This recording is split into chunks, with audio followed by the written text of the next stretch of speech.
आज हम online classes में पढ़ेंगे संधि। संधि संधि का शाब्दिक अर्थ है मेल या जोड़। किसी भी हम जैसे दो देशों में होता है कि संधि हो गई, मतलब उसका मेल हो गया, जोड़ हो गया। और यहाँ जो हम पढ़ रहे हैं पाठ में, तो यहाँ किसका मेल है? वर्णों का, वर्णों का मेल। दो या दो से अधिक वर्ण मिलते हैं और मिलकर उसके अर्थ में परिवर्तन होता है, वहां संधि होती है।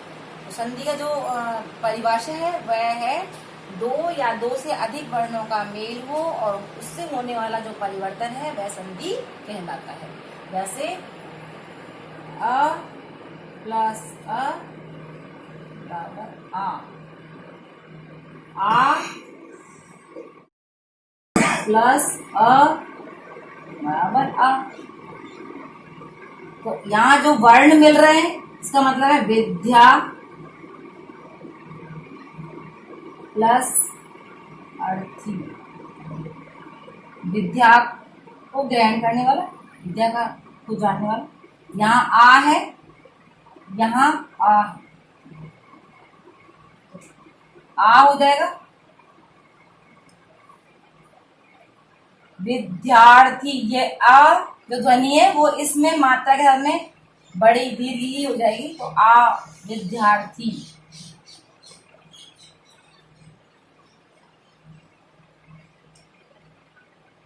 इस तरह से संधि तीन प्रकार की होती है। संधि के प्रकार,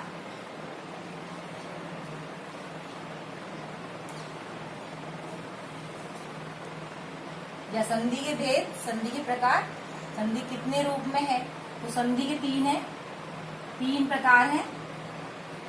जैसा कि आपने देखा होगा, पूरी वर्ण वाला तीन भागों में बटी है, स्वर, व्यंजन, विसर्ग। इसी तरीके से स्वर संधि,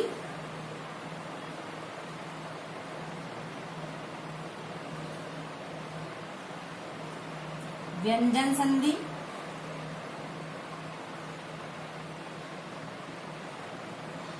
और विसर्ग संधि।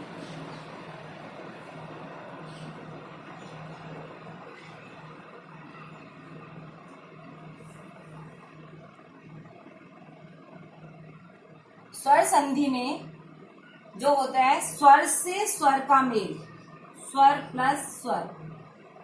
तो ये जो है, ये जो चिन्ह है प्लस का मतलब है मेल। स्वर का स्वर से मेल होने पर स्वर संधि कहलाता है। स्वर प्लस व्यंजन, व्यंजन प्लस स्वर, या व्यंजन प्लस व्यंजन।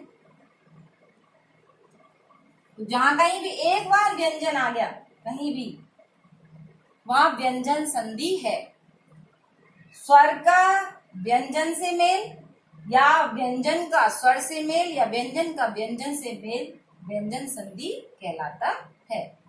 अब है स्वर का विसर्ग से, या स्वर विसर्ग का व्यंजन से, विसर्ग का व्यंजन से, या विसर्ग का विसर्ग से होता ही नहीं है, इसलिए स्वर का अगर विसर्ग है तो, और विसर्ग में प्लस स्वर व्यंजन है, तो कहीं भी एक जगह विसर्ग होने पर विसर्ग संधि ही कहलाता है। स्वर संधि, स्वर संधि के तीनों संधि से स्वर के 5 भेद हैं। स्वर संधि में पहला है जो जैसे हम पढ़ते हैं छोटा बड़ा, तो बड़ा पहले, सबसे पहले जो होता है वो कौन सी संधि होती है?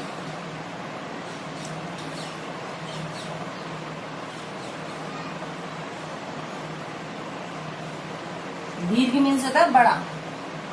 उसके बाद गुण, तीसरी वृद्धि, वृद्धि संधि। चौथी यण,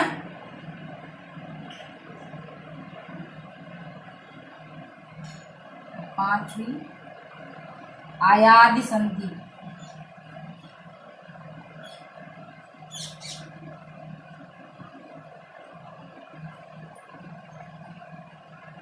ठीक है, 5 हमने स्वर संधि के भाग किए हैं। केवल इसके ही आपको 5 भाग पढ़ने। और व्यंजन में आपको मैंने बताया था, व्यंजन के आपको केवल व्यंजन का वर्गीकरण होता है और ऐसे ही विसर्ग का वर्गीकरण होता है। हम इसको आगे पढ़ते समय जब हम इसका विस्तृत रूप पढ़ेंगे इनका, तब हम इनके बारे में चर्चा करेंगे। दीर्घ संधि, दीर्घ संधि में स्वर जो होते हैं उसके समान स्वर उसके साथ होता है। जैसे छोटा आ प्लस छोटा आ तो बनेगा बड़ा आ, बड़ा आ प्लस छोटा आ तो भी बनेगा बड़ा आ, बड़ा आ प्लस बड़ा आ तो भी बड़ा आ। कहने का मतलब है अगर छोटे के साथ में बड़ा है और बड़े के साथ में छोटा है तब भी स्वर जो है वो बड़ा ही बनेगा।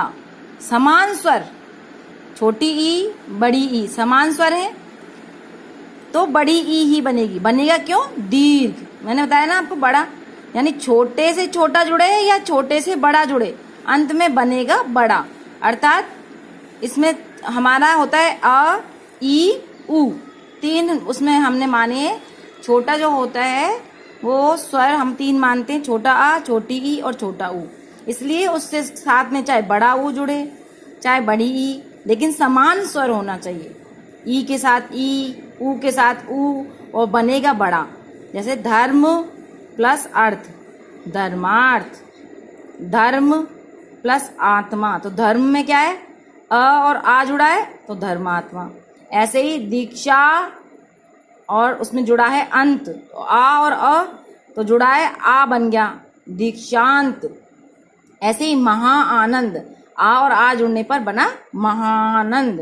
जैसे आप अपने जब होमवर्क करेंगे तो उसमें जो ई और ऊ से बनने वाले शब्द हैं वो आप अपने आप बनाएंगे। गुण संधि, गुण संधि में अ और आ के बाद ई या ऊ जुड़ता है। यानी अ और आ के बाद में हम पहले जोड़ रहे थे अ के साथ अ, ई के साथ ई और ऊ के साथ ऊ। यहाँ असमान जुड़ेंगे, वहां समान स्वर जुड़ रहे थे, यहाँ असमान स्वर जुड़ेंगे। और जब जुड़ेंगे तब बनेगा, जब अ के साथ में ई छोटी जुड़े या बड़ी बनेगा ए, और अ और आ के साथ में ऊ छोटा जुड़े या बड़ा बनेगा ओ, छोटा ओ। छोटी ए और छोटा ओ, ये ध्यान रखना है आपको कि बड़ी ए और बड़ा ओ बनेगा वृद्धि में। यहाँ पे आपको दिमाग में रखना है छोटी ए, यानी जब हम शब्द बनाएंगे तो उस पर 1 मात्रा लगेगी। और छोटा ओ में भी ऐसे ही है, तो 1 मात्रा ऊपर, इसकी पहचान भी यही है। अगर आप गुण संधि को वैसे ही पहचानेंगे तो उसमें 1 मात्रा आपको दिखाई देगी। तो जैसे सुर प्लस इंद्र, तो आपने देखा सुरेंद्र, तो ये मात्रा आपको दिख रही है ऊपर। ऐसे ही महा ईश, तो बड़ी ई के साथ में 1 मात्रा ऊपर आ गई महेश। ऐसे ही ओ, ये तो आपका ओ, ये तो ई जुड़ा तो ए बना। अब है ऊ जुड़ेगा ओ बनेगा। तो ऐसा नर उचित, नरोचित तो छोटा ओ। ऐसे ही बड़ा ओ, वो सॉरी छोटा ओ, ऊ और ऊ, बड़ा ऊ जुड़ेगा तब भी छोटा ओ, तो बड़ा ऊ है महाउर्मी, महोर्मी, तो छोटा ओ बन गया यहाँ। तो इस तरह से ये गुण संधि हो गई। इसको दिमाग में रखना है कि अगर अ और आ के साथ ई और ऊ जुड़े तो ए और ओ बन जाते हैं। जहां ए जुड़े, ई जुड़ेगा ए और ऊ जुड़ेगा ओ बनता है। अब वृद्धि संधि, वृद्धि संधि में जैसे कि वृद्धि का मतलब होता है बढ़ना, कोई भी चीज बढ़ गई। यानी हमें यहाँ पे देखा कि वहां हमने गुण संधि में 1 मात्रा थी, अब यहाँ 2 मात्रा, 1 मात्रा बढ़ गई यानी बड़ा हो गया, कोई भी वृद्धि हो गई बढ़ गया। ये पहचान के लिए है। वृद्धि संधि अ और आ तो वहां जुड़ रहे थे, देखो अ आ ई जुड़ गए, अब ऊ जुड़ गए, अब बचा ए आई ओ औ। आपको ये भी दिमाग में रखना है कि वो चीज तो जुड़ चुकी है। अब अ के साथ में और आ के साथ में जुड़ेंगे ए आई या ओ औ। ठीक है, अगली सीरीज से ही चलता है ये। तो अ और आ के बाद आएगा ए आई या ओ औ। जब ए आई जुड़ेंगे तो बड़ी ए बनेगी और ओ औ जुड़ेंगे तो बड़ा ओ बनेगा। मतलब बनेगा बड़ा, वृद्धि होगी, यानी छोटा ए जुड़े या बड़ा ए बनेगा आई, छोटा ओ जुड़े या बड़ा ओ जुड़े बनेगा औ। जीवेषणा, तो यहाँ है जीव प्लस एषणा, अ और ए जुड़ा है और बना है क्या आई। ऐसे ही तथा एव और बना है आई, तथेव। ऐसे ही धन ऐश्वर्य जुड़ा है बड़ा ए और बना है आई, मतलब बड़ा ए जुड़ेगा तभी बड़ा ए ही बनेगा, उसकी मात्रा दो मात्रा ऊपर शब्द पे लगती है। महा ऐश्वर्य महेश्वर्य, अब ओ से जुड़ा है अ और ओ जलौद। ऐसे ही ओ आ और ओ बड़ा ओ जुड़ेगा वीर औदार्य वीरोदार्य। इस तरह से हमने पढ़ा वृद्धि संधि, यानी वृद्धि संधि की एक पहचान हुई कि ऊपर उसके दो मात्राएं होंगी, आप इसे पहचान कर सकते हैं, ये वृद्धि संधि है। यण संधि, अब तक हम जोड़ रहे थे अ और आ, यानी आगे हम जोड़ रहे थे अ और आ। अब इसमें ई और ई, यानी छोटी ई और बड़ी ई के साथ में जुड़ेगा अ और आ, यानी इधर आ जाएगी ई और इधर आ। तो जब इधर ई और इधर आ होगा तो यह बनेगा, इधर बड़ी ई और आ होगा तो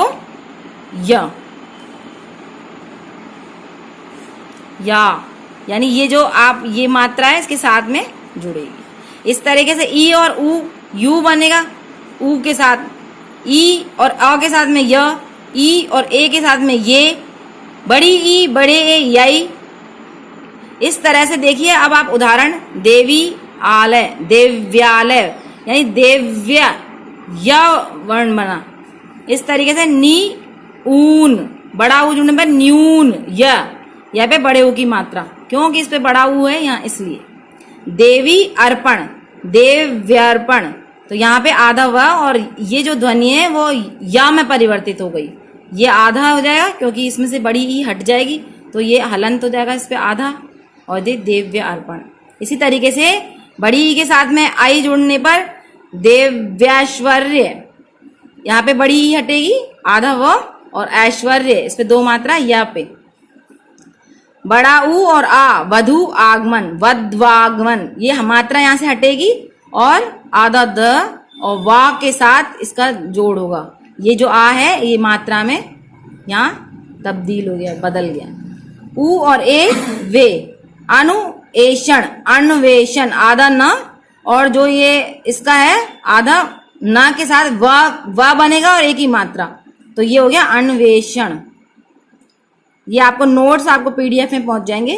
मात्र अब री के साथ में आ जुड़ने पर र और री के साथ में ई जुड़ने पर री और री ऋषि वाला के साथ में ऊ जुड़ने पर रू बनता है।